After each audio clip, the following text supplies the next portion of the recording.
कभी रात में खुले आसमान को देखकर ये ख्याल आया है कि ये जो टिमटिमाते तारे हैं ये हमसे कहना क्या चाहते हैं। मतलब सदियों से हम इंसान इनके रहस्यों को सुलझाने में लगे हुए हैं। और नाड़ी ज्योतिष जानते हैं, इसी खोज का एक बहुत ही गहरा, बहुत ही अनोखा रास्ता है। तो चलिए आज इस प्राचीन ज्ञान की परतों को जरा खोलते हैं और समझने की कोशिश करते हैं कि ये सितारे हमारे बारे में क्या बता सकते हैं। देखिए, ग्रंथों में ज्योतिष को सिर्फ भविष्य बताने वाली कोई कला नहीं माना गया है, बल्कि इसे एक दिव्य विज्ञान कहा गया है। इसे वेदों का नेत्र भी कहते हैं। मतलब एक ऐसी दिव्य दृष्टि जो हमें समय के पर्दे के आर पार देखने की ताकत दे, जो हमारे पास्ट, प्रेजेंट और फ्यूचर इन तीनों धागों को एक साथ जोड़कर दिखा सके। तो फिर सवाल यही उठता है कि आखिर ये सितारे और ग्रह हमसे बात किस भाषा में करते हैं, और सबसे बड़ा सवाल, क्या हम उस भाषा को सच में समझ भी सकते हैं। आइए इसी ब्रह्मांडीय पहेली को सुलझाने की कोशिश करते हैं। देखिए, इस सिस्टम का मकसद सिर्फ ये जानना नहीं है कि आगे क्या होने वाला है। नहीं, इसका असली मकसद है ये समझना कि हम आने वाले वक्त के लिए खुद को तैयार कैसे करें। ये बिल्कुल मौसम की भविष्यवाणी जैसा है ना? अगर पता हो कि बारिश होने वाली है तो छाता लेकर निकलेंगे। बस ये हमें तैयारी करने का एक मौका देता है।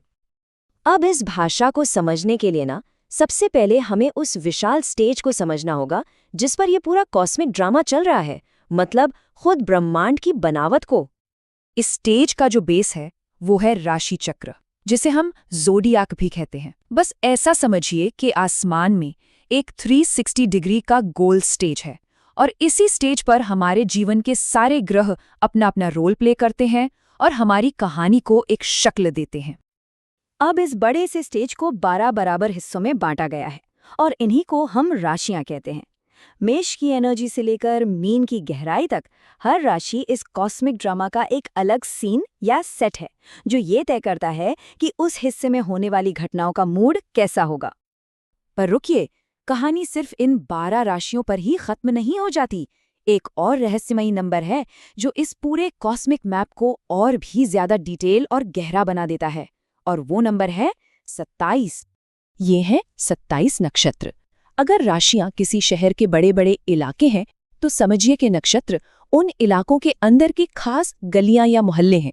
ये ग्रहों की पोजीशन को और भी ज्यादा सटीक बना देते हैं, जिससे पूरी एनालिसिस और भी ज्यादा गहरी और पर्सनल हो जाती है। तो ठीक है, अब हमारे पास स्टेज भी है और उसका बैकग्राउंड भी तैयार है।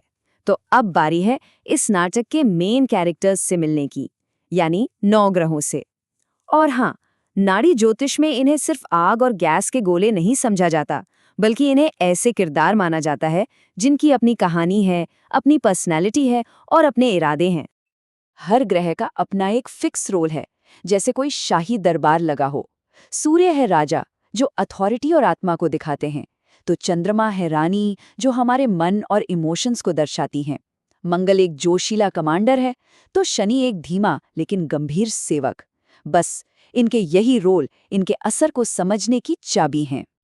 इन किरदारों को और अच्छे से समझने के लिए इन्हें तत्वों से भी जोड़ा गया है। जैसे सूर्य और मंगल, ये अग्नि तत्व के हैं, मतलब एनर्जी, पैशन और हाँ, कभी-कभी गुस्सा भी। वहीं दूसरी तरफ चंद्रमा और शुक्र जल तत्व के हैं, जो इमोशंस, क्रिएटिविटी और रिश्तों की बात करते हैं। तो हमारे पास स्टेज भी है और खिलाड़ी भी आ गए, पर ये खिलाड़ी एक दूसरे से कहते क्या हैं? इनकी आपसी बातचीत का मतलब क्या निकलता है? बस यहीं पर नाड़ी ज्योतिष का असली सीक्रेट सामने आता है। इसका चीजों को इंटरप्रेट करने का एकदम यूनिक और पावरफुल तरीका।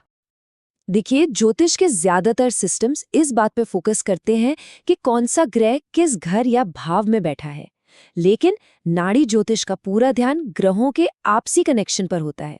मतलब वो एक दूसरे से बात कैसे कर रहे हैं, क्या वो दोस्त हैं, दुश्मन हैं या एक दूसरे को इग्नोर कर रहे हैं।